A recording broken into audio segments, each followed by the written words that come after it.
Ito yung ano, station ng LRT. Yung mga polis natin. Babantay din sa ano. Rally ng Maisog, ito sa labas, samahan namin. Hindi gaano karami kasi dito sa EDSA masikip, walang ano, lugar.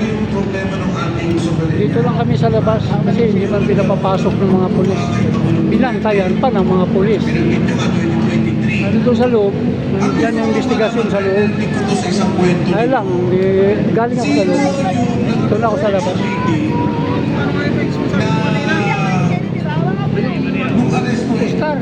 Oscar, Pinonia Black. Sino yung mga nandoon? Yung naka-witness? Pinonia Black. Pinonia? Sel. Sige. Sel. Anuhin mo nga yung black ko. Ano ko niya? Para magkapalo kayo. Security guard. Ano mo, Sel?